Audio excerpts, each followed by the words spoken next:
Assalamualaikum warahmatullahi wabarakatuh.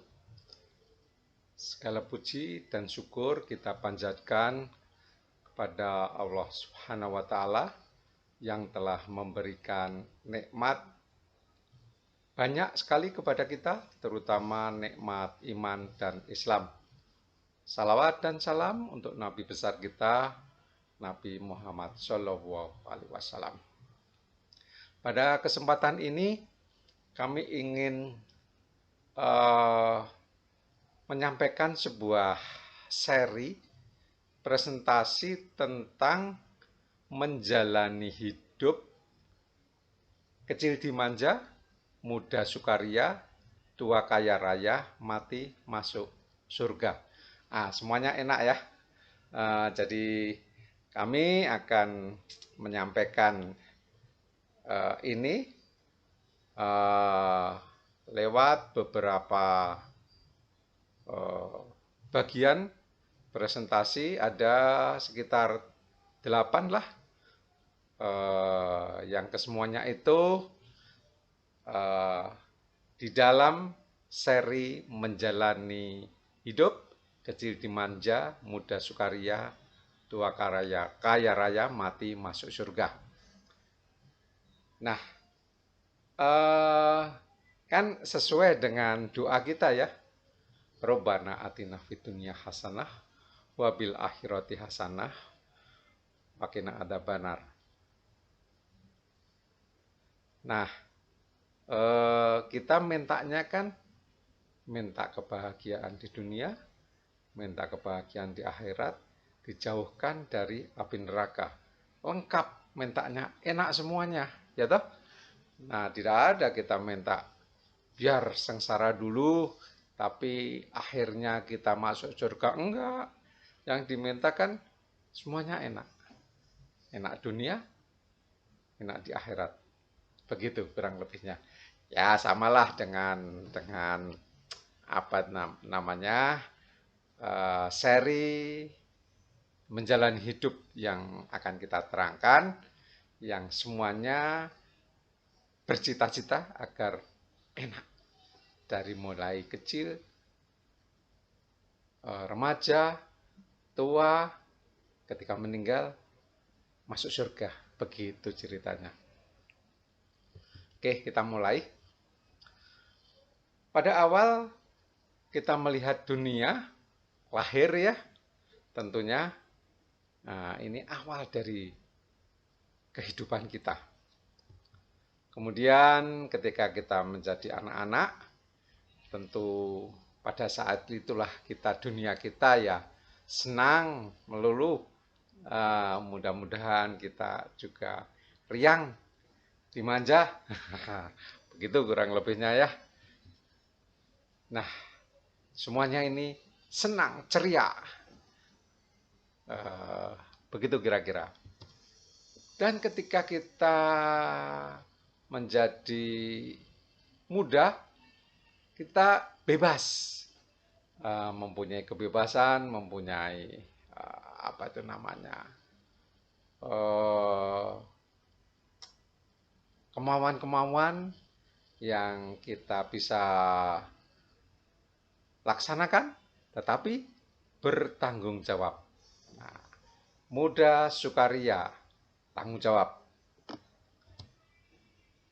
Nah, artinya ketika kita bersukaria itu didukung dengan menuntut ilmu yang banyak, serius dalam menggali pengetahuan-pengetahuan, tapi tetap dengan tertawa. Begitu. Nah, kalau sudah tua, kaya raya. Kaya dalam arti yang sebenarnya. Kaya harta, kaya pengetahuan, kaya keluarga, kaya lingkungan, semua artinya. Nah, ini menjadi tua kaya raya. Tentunya dengan hati yang tentram ya, jiwa yang tenang. Nah, kalau sudah meninggal, kita dipanggil oleh Allah Subhanahu wa taala menjadi ahli surga. Nah, begitu kira-kira cita-cita kita. Kurang lebih begitulah yang kita harapkan. Menjalani hidup, kecil dimanja, muda sukaria, tua kaya raya, mati masuk surga. Bisakah? Insya Allah bisa. Gimana caranya? Nah, ini dia. Apa sebaiknya yang disiapkan? Nah, untuk meraih semuanya itu. Ya, pertama ya harus mempunyai program yang strategis. Dalam hidup yang realistis agar masa tua bahagia. Nah, tentunya kedua didukung dengan sebuah visi misi keluarga muslim. Punya bayangan keluarga muslim yang indah itu yang bagaimana? Begitu. Ketiga, mempunyai cara memilih pendamping hidup. Lah otomatis dari kecil menjadi muda, kemudian kan berlanjut dengan memasuki jenjang keluarga, harus menikah. Ketika menikah itu apa yang dipilih? Jadi kita nanti bicarakan masalah cara memilih pendamping hidup yang baik itu yang gimana begitu. Keempat, mempunyai cara menjadi pemimpin keluarga muslim yang baik. Jadi ini penting karena kalau kita tidak bisa menjadi pemimpin keluarga yang baik, wah nanti akan menjadi sebuah kehidupan yang serba kurang jos lah gitu ceritanya dalam keluarga, banyak perselisihan, banyak misunderstanding dan lain sebagainya. Nah, makanya kita nanti akan bicarakan agar menjadi pemimpin keluarga muslim yang baik itu. Terus kelima, dapat menjadi menantu dan mertua yang baik. Nah, ini penting karena di dalam kehidupan berkeluarga kadang-kadang menantu sama mertua ini suka nggak akur. Tapi kita harus menyatukan frekuensinya supaya nyambung agar kita bisa hidup dengan tenang, dengan damai, selaras antara menantu dan mertua. Keenam, dapat mendekatkan anak-anak kita ke surga. Ingat, orang-orang tua itu bisa mempermudah anak masuk surga, tapi bisa juga mempersulit anak masuk surga. Nah, bagaimana kita aja yang sudah tua-tua itu? Nah, bagaimana caranya anak-anak kita agar mudah masuk ke surga? Nah, nanti kita dongengkan. Yang terakhir, berusaha agar keluarga kita bersama nenek, kakek, ibu, bapak, anak, cucu, cicit, semua nggak ada yang ketinggalan, bareng-bareng masuk ke surga. Nah, begitu kira-kira cita-citanya. Insya Allah ini dikabulkan oleh Allah Subhanahu wa taala. Nah, mari kita lihat penjelasannya satu persatu dari ketujuh poin ini. Tetapi sepintas saja. Nanti masing-masing poin itu akan kita sajikan dalam sebuah presentasi khusus. Jadi yang pertama, yang kedua, yang ketiga, dan seterusnya. Menjadi ada sederetan presentasi. Oke, ini kita berbicara tentang yang umumnya saja dulu ya. Oke, jadi nanti dalam presentasi kita yang khusus menjelaskan tentang program dan strategi hidup dari masing-masing jenjang kehidupan. Ceritanya kita kan dari mulai balita, anak-anak, remaja, dewasa, lansia, manula, itu harus punya program dan strategi hidup. Agar itu tadi yang kita cita-citakan, kecil dimanja, muda sukaria, tua kaya raya, mati masuk surga, bisa terlaksana semuanya. Nanti kita terangkan. Ini kalau nggak salah sekitar ada tiga part ya, 3 bagian. Agak sedikit panjang. Nanti kita sampaikan. Oke. Nah, kita harus punya visi. Jadi punya lamunan, punya bayangan, punya arahan.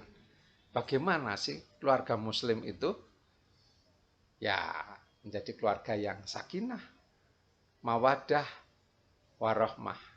Jadi sakinah, mawadah, dan rahmah itu menjadi menjadi visi kita semuanya, dan diakhiri dengan mati masuk surga.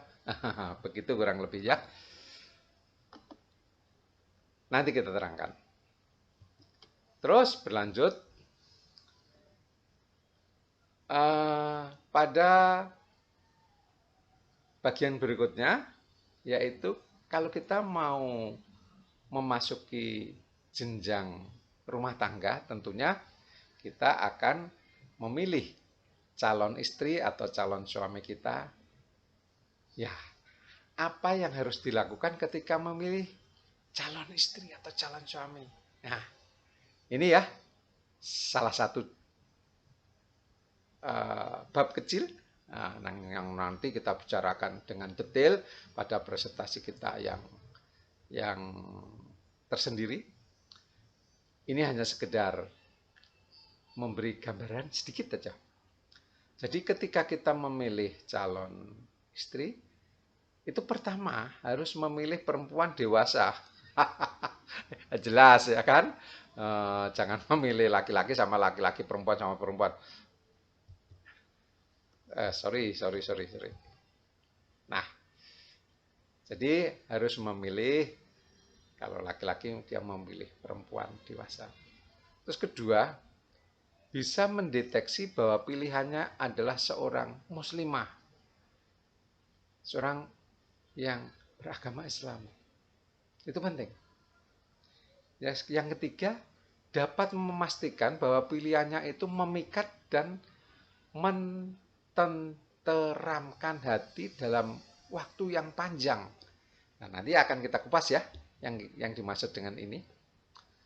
Terus yang keempat, dapat memperkirakan pilihannya merupakan perempuan yang tidak tinggi pemeliharaannya, maintenance-nya mudah gitu ceritanya. Kalau mobil ya katakanlah yang maintenance-nya murah, spare part-nya tidak mahal, mudah dicari, begitu kira-kira. Nah, kalau kita memilih pendamping itu juga gitu. Jangan yang perawatannya susah, yang mudah-mudah aja. Nanti kita dongengkan itu ya. Terus yang kelima, bisa mendeteksi bahwa pilihannya mempunyai indikasi akan menerima lamaran. Ya itu penting. Jangan sampai kita mencuti apa itu yang macam-macam sudah mantap gitu. Tapi indikasi kita diterima aja enggak itu. Itu susah itu. Jadi ini penting. Jadi ada indikasi dia mau menerima lamaran kita. Nah, itulah kira-kira nanti kita bahas lebih detail di dalam sebuah presentasi. Terus yang keempat yaitu tanggung jawab atau kewajiban seorang suami kepada istri. Nah, setelah kita masuk dalam sebuah rumah tangga, laki-laki itu menjadi seorang pemimpin. Bagaimana kita harus memimpin keluarga? Sepintas ya, kita sampaikan di sini. Kewajiban suami pada istri itu, satu, memimpin dan mendidik. Itu. Kedua, memberi nafkah. lahir batin, terus menggauli dengan baik, terus tidak membuka rahasia istri, terus tidak menyakiti hati. Ingat, orang mukmin yang paling sempurna imannya ialah yang paling baik akhlaknya, dan sebaik-baik kamu ialah yang paling baik kepada istrinya. Begitulah agama kita memberikan sebuah tugas atau kewajiban seorang suami pada istrinya, dikunci pada yang nomor terakhir itu. Oke, yang paling akhir, orang muslim yang paling sempurna imannya ialah yang paling baik akhlaknya, dan sebaik-baik kamu ialah yang paling baik pada istrinya. Itulah kunci terakhirnya. Nah, itu keempat ya, dongeng tentang tanggung jawab kewajiban suami pada istrinya. Nanti kita ceritakan lebih detail lagi, dan terutama ketika kita seorang suami itu memimpin dan mendidik, itu menjadi kunci.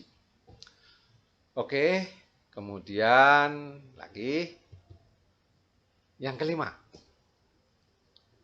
kita agar mendapatkan sebuah keharmonisan hubungan antara mertua dan menantu. Ini penting karena kadang-kadang ini yang namanya mertua dan menantu itu nggak nyambung. Apa itu ada tiktok lah gitu. Biasanya begitu. Tapi ya mudah-mudahan aja kita tidak terjadi demikian, frekuensinya nyambung. Nah, nanti kita akan bahas ini. Sepintas saja kita kasih info-infonya ketika membahas itu tentang, sebentar, ini pertama, bagaimana mertua itu dan dan menantu itu bagaimana? Mertua itu satu, berkurang, kenapa dia itu nggak nyambung sama menantu? Karena satu ya, pertama, berkurangnya kasih sayang anaknya. Dia menganggap begitu, cemburu dia. Terus kedua, kepentingannya terganggu. Ketiga ya, kebiasaan yang berbeda dengan menantunya. Ini menjadi sebuah yang perlu penyesuaian ya. Terus yang keempat, kesulitan memasukkan atau menolak pengaruhnya. Begini ya, yang dimaksud itu dia kesulitan memasukkan pengaruhnya kepada menantunya. Dia kan merasa lebih senior lah, bagaimana ngasih tahu dan lain sebagainya. Dan ini nggak nyambung, ada penolakan pengaruhnya itu.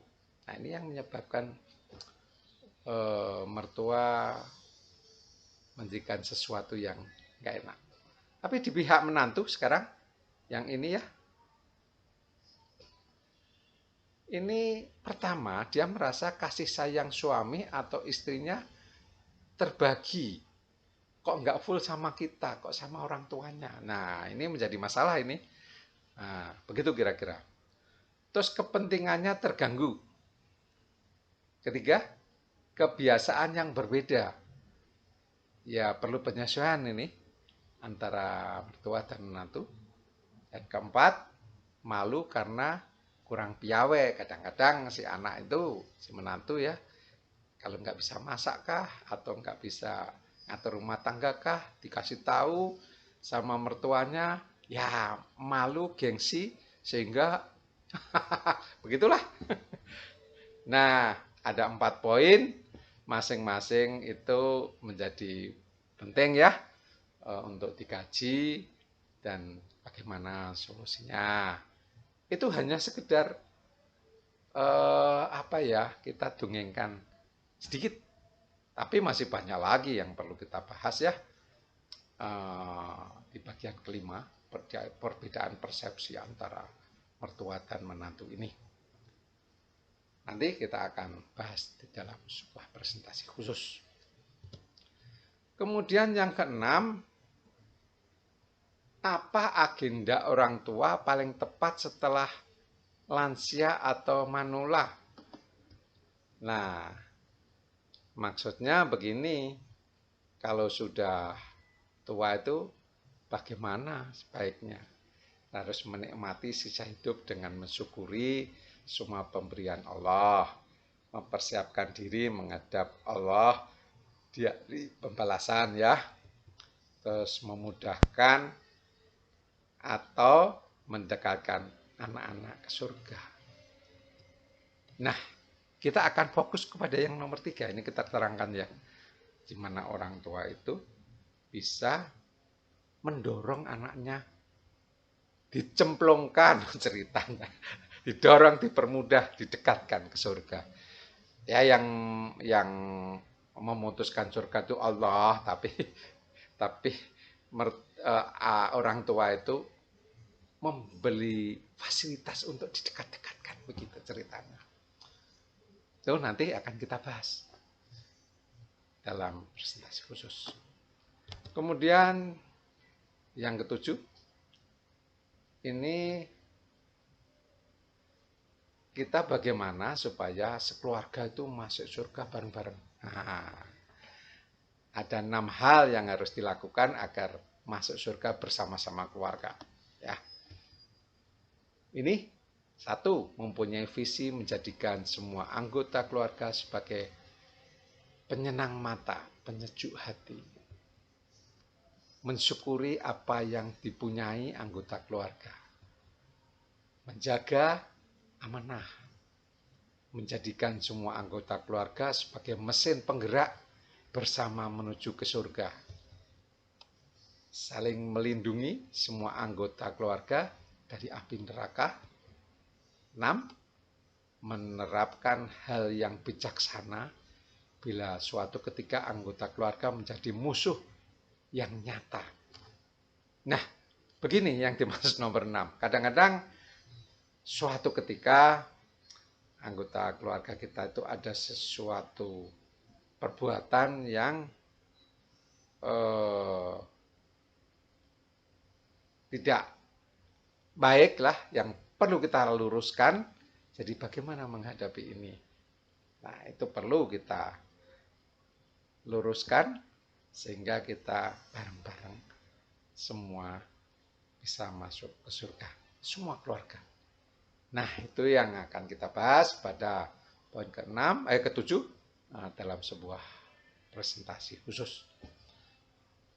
Itu yang dapat saya sampaikan, deretan apa yang akan kita sajikan dalam serial Eci Dimanja, Muda Sukaria, Tua Kaya Raya, Mati Masuk Surga. Nah, ikuti penjelasan secara rinci satu persatu dari apa yang kami infokan sepintas tadi. Selamat mengikuti penjelasan berikutnya. Assalamualaikum warahmatullahi wabarakatuh.